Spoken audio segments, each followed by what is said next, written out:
Contigo Puebla. Una revista para formar criterios. Historia con Alfonso Gómez Rossi.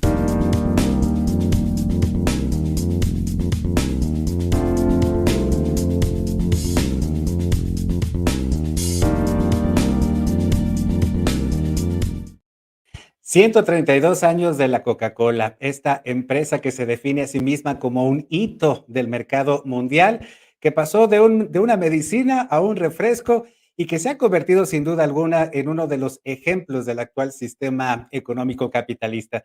Mi querido Alfonso Gómez Rossi, este refresco que en México, por supuesto, ha logrado ventas récord en el mundo, en algunas comunidades prácticamente es más que el agua común. Y mi querido amigo, sin duda alguna, Coca-Cola representa mucho para el mercado mundial, pero especialmente para las empresas norteamericanas. Mi querido Alfonso Gómez Rossi, tu revisión histórica de hoy. Buenos días. Hola, buenos días. Pues sí, un día como hoy, pero de 1880, nace la Coca-Cola. No como lo conocemos en la actualidad, sino como una medicina. ¿Pero por qué? Vamos a tener que contextualizar cómo surge esto como una medicina, por qué, qué pasó, ¿no? Bueno, pues básicamente en 1886, el estado en el que nace la Coca-Cola es el estado de Atlanta, es el estado de Georgia, en la ciudad de Atlanta. Ahora bien, 20 años antes, en 1865, Georgia había sido invadido por los Yankees y había sido invadido por el ejército del norte y había sido reconquistado para la Unión después de la guerra civil entre los estados del norte y del sur. Georgia era un estado que estaba realmente recuperándose económicamente, la devastación que había significado la guerra civil. Al mismo tiempo, la economía había sido destruida porque había sido una economía que dependía del algodón y de la esclavitud. Y tenemos que una generación después, la gente del sur estaba tratando de copiar los modelos económicos del norte de Estados Unidos para producir ciertas cosas, ¿no? Entonces tenemos un modelo económico del sur fracasado, pero que está tratando de salir adelante a partir de copiar el modelo de Massachusetts o de Nueva York. Y resulta que en aquella época la medicina estaba bastante atrasada comparada con la medicina que se veía en Europa. De hecho, Estados Unidos se consideraba que estaba más retrasada comparada con la Gran Bretaña o con Alemania. Y esto lo que significaba era que había muchos remedios caseros para la salud de las personas basados en diferentes tipos de medicinas que se inventaban para ayudar a que las personas se sintieran mejor. Eso es que la mayoría de las personas en Estados Unidos en esta época no tenían acceso a doctores y cuando tenían acceso a doctores, eso no quería decir que fueran buenos doctores. La mayoría de los problemas que tenían los americanos también en este siglo eran problemas digestivos. Generalmente la medicina que se buscaba era para aliviar la acidez o para aliviar los problemas digestivos porque la base de la dieta estadounidense en aquel momento constaba mucho de la papa, ¿no? Y esto generaba que generalmente la gente se sintiera mal del estómago. Entonces vamos a encontrar que surge un gran mercado a partir de la segunda revolución industrial de personas que están buscando medicamentos para sentirse mejor del estómago. Hay una ciencia médica que está en pañales y hay un mercado abierto para ofrecerle a las personas medicina para que se sientan mejor del estómago. Entonces, este es el contexto en el que nace la Coca-Cola. Ahora bien, lo que va a seguir también es otra cosa. En ese momento, los estados del sur asumían que uno de los grandes problemas que tenían era el tema del alcoholismo y había muchos movimientos de templanza en Estados Unidos para detener el consumo del alcohol. Entonces, también encontramos que se estaba buscando alternativas a la cerveza o al ale o al whisky, que era lo que se tomaba en los diferentes estados del sur, porque los movimientos de templanza estaban tratando de destruir el consumo del alcohol, ¿no? En el pasado no tiene mucha relevancia para nosotros en el presente, pero sí explica surge entonces la Coca-Cola. La Coca-Cola surge a partir de que un doctor John Pemberton, busca encontrar un remedio para los problemas digestivos de las personas y que supiera bueno, pero que aparte también sirviera, si no, en el peor de los casos, para suplir el alcohol, ¿no?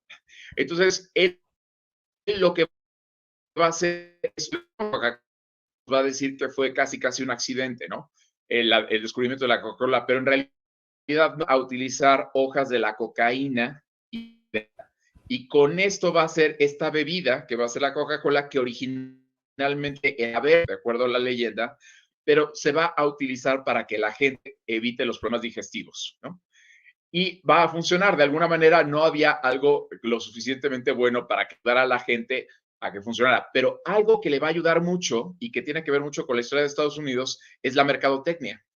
En aquella época, la mercadotecnia se veía como algo que solamente usaban los nuevos ricos. Por ejemplo, las máquinas de coser Singer no se anunciaban en los periódicos y si lo hacían, solamente anunciaban una lista de precios de las máquinas de coser que ahí tenían. Pero era de mal gusto anunciar los periódicos porque se asumía que eso era de clase, o sea, de gente sin clase. Lo que sí vamos a encontrar es que la gente que tenía medicamentos alternativos sí se promocionaba mucho en los periódicos. De hecho, si vemos los periódicos de aquella época, vamos a encontrar anuncios para fajas, para todo tipo de remedios caseros, ¿no? Y esto va a hacer que los periódicos del siglo XIX y de principios del siglo XX no solo sobrevivan, sino que sean grandes éxitos, porque lo que mantenía a los periódicos era justamente la publicidad que generaban esto. Y esto, Coca-Cola, bueno, el John Pemberton va a saber que la única manera de posicionar a la Coca-Cola va a ser a través de la publicidad en los periódicos. Entonces, él con su letra va a crear las letras icónicas que conocemos en la actualidad y se va a empezar a promocionar en los periódicos. La gente le gusta el sabor, le gusta realmente un método efectivo para curar los problemas estomacales. Entonces vamos a encontrar que la gente lo empieza a comprar más por su sabor.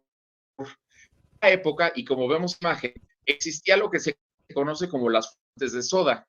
Esto tiene movimiento de templanzas. Si la gente dejar de tomar alcohol porque es ilegal, de acuerdo a las leyes de los diferentes estados donde se aprueba, lo que vamos a encontrar es que se empieza a crear un fenómeno nuevo que son las fuentes de soda y las personas que mezclaban las sodas con las aguas van a ser soda jerks, ¿no? Los jerks es una como que jala, ¿no? Entonces, los soda jerks son aquellas personas que jalan la pala para mezclar las diferentes bebidas.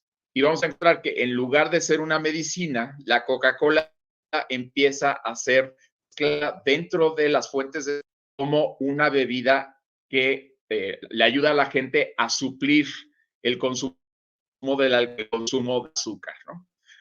Tampoco estaban tan conscientes del que hacía el azúcar, ¿no? Todavía prevalecía una idea de la Edad Media de que si sabía bueno, eso quería decir que era bueno, y si sabía feo, era algo malo, ¿no? En Estados Unidos todavía no había tanto consumo de azúcar, porque conseguir, recordemos que en ese momento el azúcar venía generalmente de naciones de Morelos o de Hawái, ¿no? Entonces, no había tan... Pero así es entonces cómo se va a dar el consumo de la Coca-Cola. Va a dejar de tomar, no, se va a dejar de tomar medicamento, pero cuentas va a ser, la va a dar a conocer y se va a quedar entonces con la historia del sur de Estados Unidos. Ahora, lo interesante es que la fórmula la con unos abogados y durante 80 años lo van a tener como un gran secreto. De hecho, se dice que la fórmula de la Coca-Cola está en una bodega del banco, en un banco de Atlanta, ¿no? Y supuestamente después de que la cocaína se declaró ilegal, se suple la cocaína con otra cosa que no sabemos qué es, ¿no? Y esto es parte de la fórmula secreta de la Coca-Cola. Para los que y recordamos, Luis Echeverría Álvarez tenía fama de que había tratado de conseguir la fórmula de la Coca-Cola para poder él producir una copia de Coca-Cola aquí en México y se la negaron, ¿no? Y a final de cuentas, lo interesante siempre es que la Coca-Cola pasó de ser un fenómeno a un fenómeno global, ¿no? No se esperaba que la Coca-Cola estaba compitiendo con otras muchas medicinas y refrescos. De cuenta, la estrategia de mercadotecnia fue tan exitosa que lograron colocarlo en el mundo, siendo que las palabras OK y Coca-Cola son las palabras en inglés que más se utilizan en el mundo. Entonces, bueno, eso es más o menos la reseña histórica. ¿Cómo fue que Coca-Cola y por qué se va a dar a conocer con tanta con tanta suerte. De alguna manera sí tenemos que pensar que hay un poco de suerte porque en realidad competía con tantos productos de refresco en ese momento y pensar que pasó de ser una medicina verde a ser lo que es ahora y a la competencia y rivalidad que tuvo Pepsi durante los 70s y los 80s y los 90s también resulta interesante, ¿no?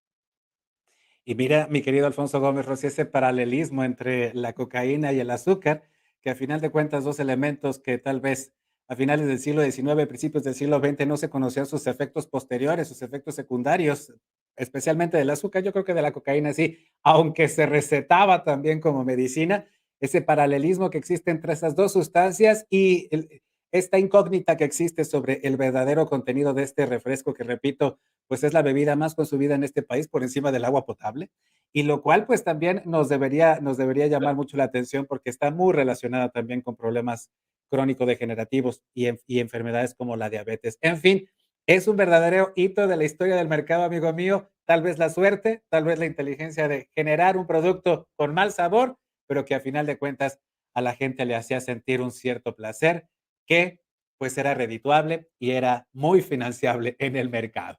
Ahí está. Mi querido Alfonso Gómez Rossi, como siempre, agradecidos, amigo. ¿Dónde te hallamos? En Facebook como Alfonso Gómez Rossi.